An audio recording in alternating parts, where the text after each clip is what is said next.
ये व्रजते गिरिनिभं चारुचन्द्रावतंसं रत्नाकल्पोज्ज्वलाङ्गं परशुमृगभरा वेतिहस्तं प्रसन्नं पद्मासीनं समन्तास्तुतममरगणैर्व्राघ्रकृत्यं वसानं विश्वाद्यं विश्वबीजं निखिलभयहरं पञ्चवक्त्रं त्रिनेत्रम्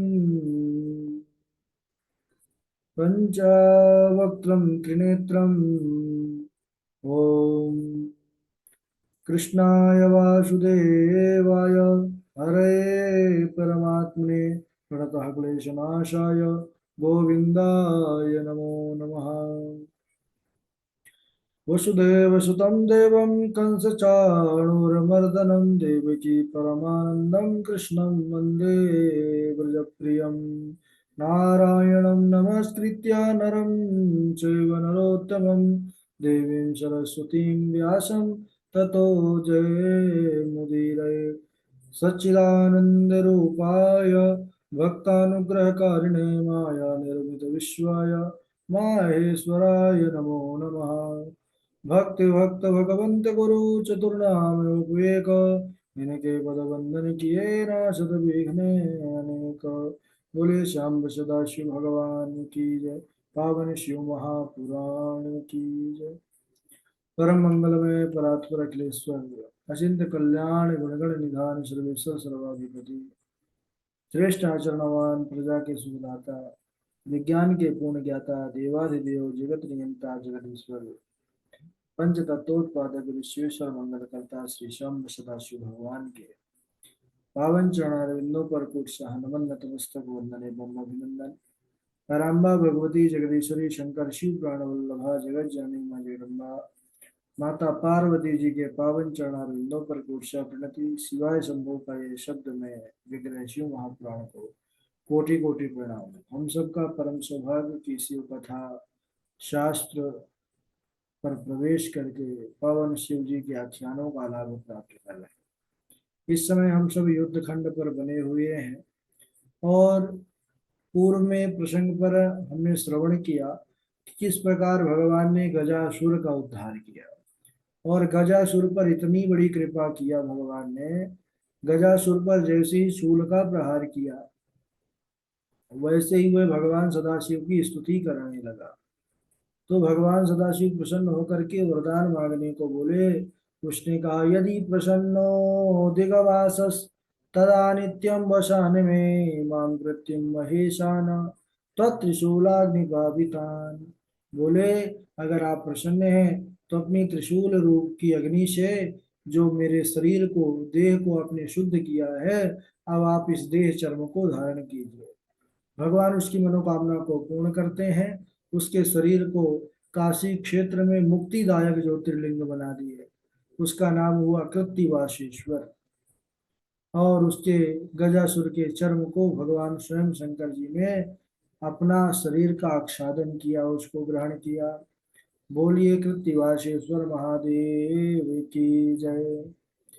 इसके बाद सनत कुमार जी कहते हैं कि हे व्यास जी, अब दुंदवी निव्याध की जो चरित्र है कथा है उसे अब आप सब श्रवण कीजिए, जिसको महादेव जी ने स्वयं मारा था।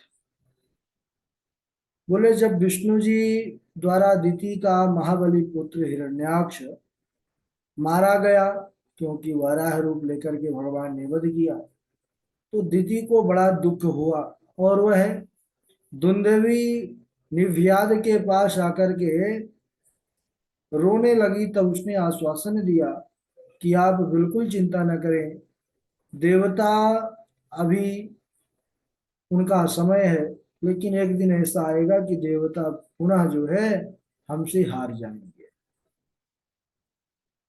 उसने विचार किया कि देवताओं का जो बल है यह ब्राह्मणों के द्वारा प्राप्त होता है, यज्ञ अनुष्ठान करते हैं, तो क्यों ना हम ब्राह्मणों को ही समाप्त कर दें तो इन देवताओं का बल अपने आप घट जाएगा। उसने सुना कि सबसे ज्यादा ब्राह्मणों की भूमि है काशी, तो वहां जाकर के वह ब्राह्मणों को मारने लगा।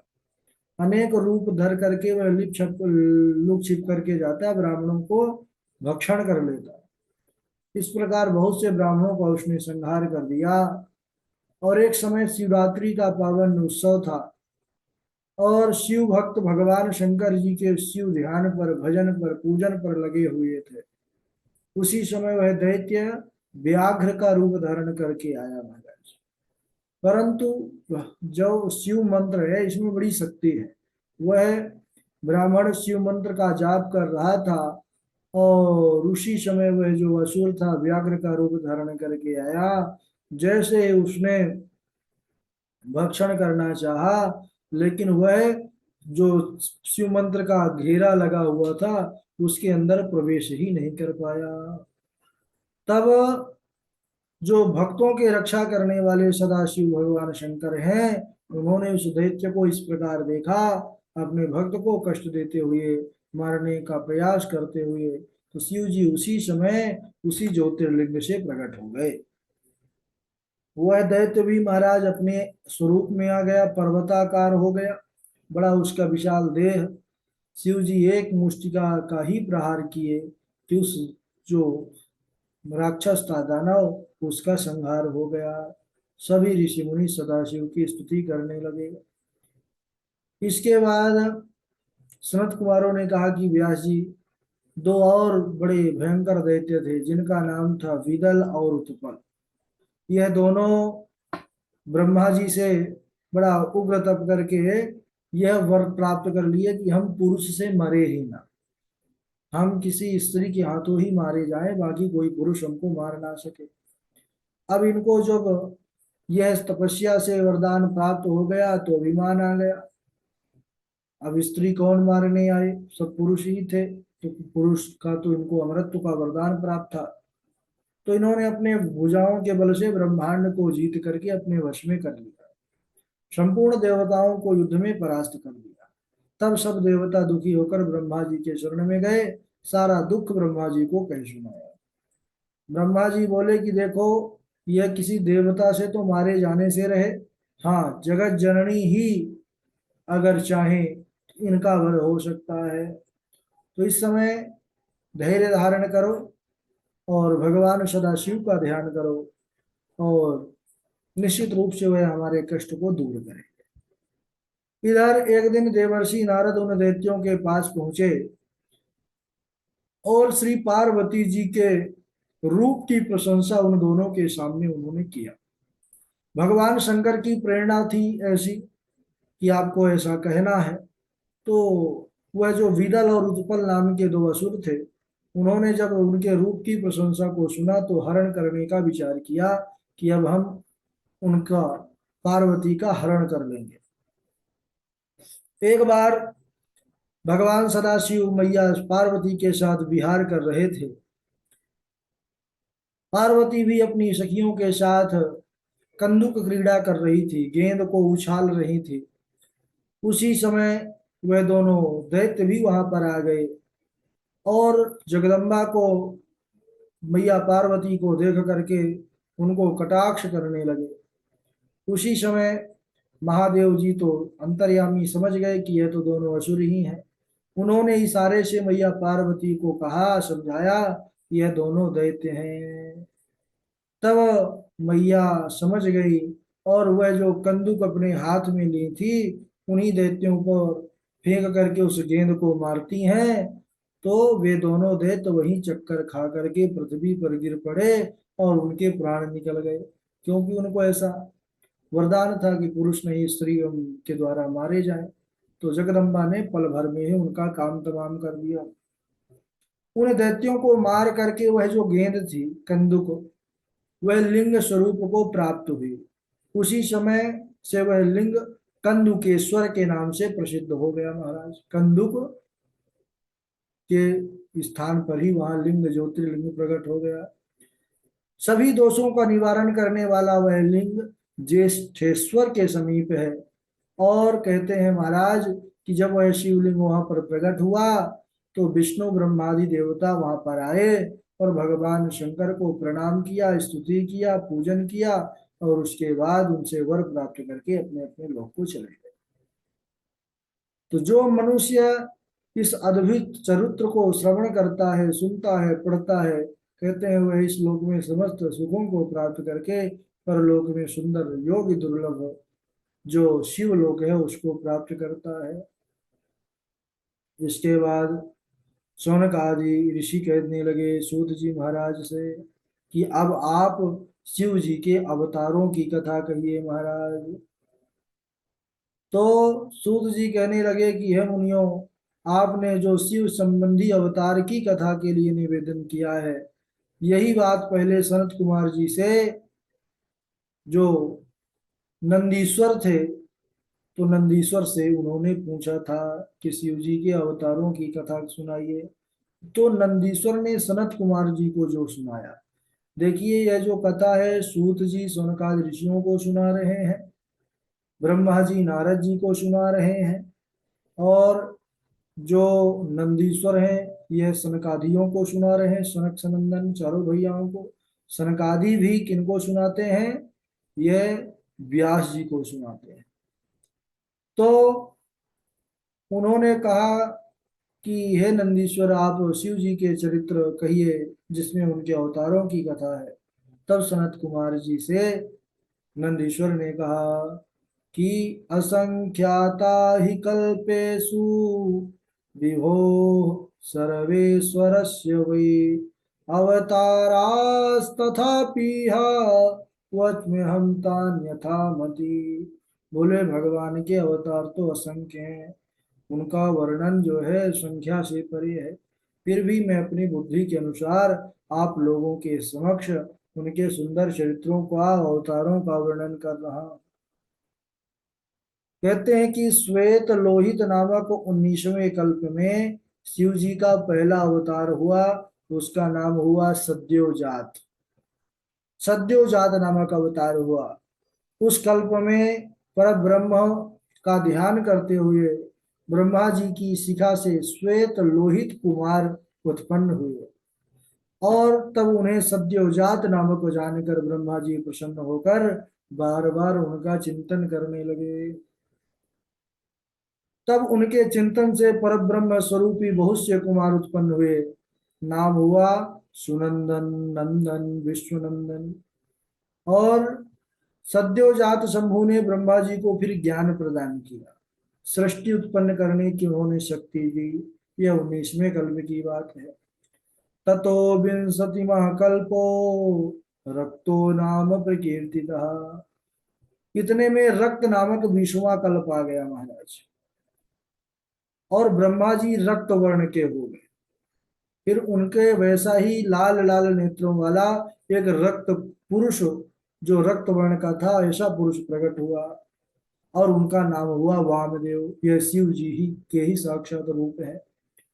तो ब्रह्मा जी ने हाथ जोड़ करके फिर उनकी स्तुति की, और उनको उनसे विरजा, विवाह, विशोक और विश्वभावन आदि नामक 4 पुत्र हुए। और उन वामदेव शिव ने ब्रह्मा जी को फिर सृष्टि करने की आज्ञा दी। इसके बाद 21वां कल्प पीतवास नामक का कल्प प्रारंभ हुआ, जिसमें ब्रह्मा जी पीत वर्ण के हो गए, और उनके ध्यान से एक महाबाहु कुमार उत्पन्न हुआ। उसे उन्होंने शिव का अवतार जान करके उनका स्मरण करने लग गए। इसके बाद शिव नामक कल्प हुआ, इसमें कृष्ण रूप के कुमार हुए। फिर विश्व रूप कल्प में ब्रह्मा जी के चिंतन के द्वारा सरस्वती का प्रादुर्भाव हुआ, साथ ही भगवान ईश प्रकट हुए। शिव जी का एक अवतार ईश भी हुआ। इसके बाद शिव जी के 8 मूर्तियों का वर्णन है। शिव जी की अष्ट मूर्तियां कौन कौन सी हैं? बोले जैसे सूत्र में मणियां पिरोई जाती हैं मन के, उसी प्रकार यह जगत भगवान शिव के 8 रूपों में ही व्याप्त है। कैसे? सर्वो भवस्तथा रुद्रो उग्रो भीमः पशुपति ईशानस्य महादेवो मूर्तिष्ठश्चाद विश्रुता। कौन कौन से 8 मूर्तियां हैं भगवान सदाशिव की? तो बोले सर्व हो गया, भव, रुद्र, उग्र, भीम, पशुपति, ईशान और महादेव। ये 8 मूर्तियां जगत में प्रसिद्ध हैं, और 8 से ही जगत का निर्माण हुआ है। क्योंकि भूमि जल अग्नि पवन आकाश क्षेत्रज्ञ सूर्य एवं चंद्रमा यह शिव के ही रूप हैं, आठों रूप। और इन 8 स्वरूप में यह आठों प्रतिष्ठित है महाराज। क्योंकि जो महेश्वर का शंकर नामक विश्वंभरात्मक रूप है, यही जगत को धारण करके रखा है। परमात्मा का जो शिव रूप है वह भवात्मक है। भव यानी जल रूप, जल स्वरूप। और जल से ही तो सबका जीवन है। जल सबको जिलाने वाला है, संसार को पालने वाला, चलाने वाला यह जल ही है। तो शिव का यह स्वरूप ही है। इसके अलावा उग्र नामक रूप, भीम स्वरूप जो सबको अवकाश देने वाला है, जो सभी आत्माओं का अधिष्ठान है, वह प्रभु का पशुपति नामक रूप है। सूर्य नाम से जो विख्यात होकर के संपूर्ण जगत को प्रकाशित करते हैं, वह महेश का ईशान नामक रूप है। अमृत किरणों से संसार को जो पूरित करता है, तृप्त करता है, वह चंद्रमा स्वरूप, वह महादेव का स्वरूप है, महादेव नामक रूप है। परमात्मा का जो शिव है, 8वां रूप है, यह आत्मा है जो सर्वव्यापक है, यानी जो समस्त जीवों के अंदर स्थित है वह आत्मा। इसीलिए सरास जो चराचर जगत है यह शिव का ही स्वरूप है। क्रियते यस्य कस्यापि देहिनो यदि निग्रह अष्टमूर्तेरनिष्टम यात् कृतमेव न संशयः। यदि किसी के द्वारा जिस किसी भी शरीरधारी को कष्ट होता है या कष्ट दिया जाता है, तो मानो वह अष्टमूर्ति शिव का ही अपराध करता है। इसमें कोई संशय नहीं है। इसलिए कल्याण चाहने वालों को कभी भी किसी का अपकार नहीं करना चाहिए और सब में भगवत में दृष्टि रखनी चाहिए। और संसार ये भगवान का ही स्वरूप है, ऐसा मान करके भगवान सदाशिव की उपासना करनी चाहिए। इसके बाद सदाशिव का जो अर्धनारीश्वर रूप है, इसका वर्णन है। फिर जो कई युग हुए हैं, है ना, जैसे कई कल्प हुए हैं, तो उन कल्पों में, उन युगों में, मनवंतरों में कौन कौन से व्यास हुए हैं, इसका वर्णन भी अभी आएगा। लेकिन आज यहीं तक बोलिए। सदाशिव भगवान की जय। श्लोक सुना देंगे। पहले पावनी जी हैं, फिर कार्तिक जी हैं, नंद जी हैं। पावनी जी हैं, श्लोक सुना दीजिए। राधे राधे गुरु जी। सुना। जी। शृणु व्यासादात्रान्वय कथां शम्भु परात्मना गाणपत्यं यथा प्रीत्या ददो बाणासुराय हि तस्य पुत्रो बलिश्चासीन् महादानी शिवप्रिया येन वामनरूपाय हरे दायि मेदिनी माहेश्वरो वैष्णवश्च युधाते ज्वरा विभो शृणु व्यास प्रेम्णा चरितं शशिमौलिना यथा विधीत शूलेन दानवेन्द्र गजासुरान् यदि प्रसन्नो दिग्वासस् तदा नित्यं वसान में इमां कृत्यं महेशाना तत्शूलाग्निपावितां। राधे राधे।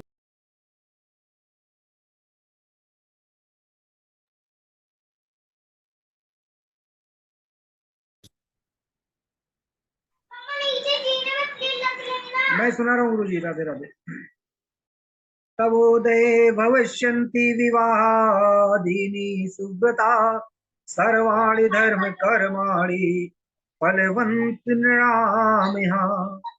शृणु व्यासादे रात्रां वै कथा शम्भो परात्मनः गणपत्यं यथा प्रीत्या ददौ बाणासुराय हि तस्य पुत्रो बालिश्च तत्पुत्रो बालिश्चासीन् महादानी शिवा प्रिये येन वामान रूपाय हरे दायि मेदिनी।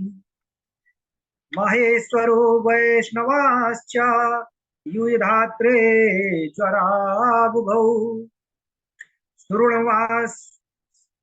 शृणुव्यास महाप्राणो शृणुव्यास महाप्रेम्णा चरितं शशिमौलिना यथावधि त्रिशूलेन दानवेन्द्रं गजासुरम् यदि प्रसन्नो दिग्वास तदा नित्यं वसानमे इमां कृतिं महेशा त्वत्त्रिशूलाग्निपाविताम् नमः पार्वती। ठीक है, ठीक है। राधे राधे।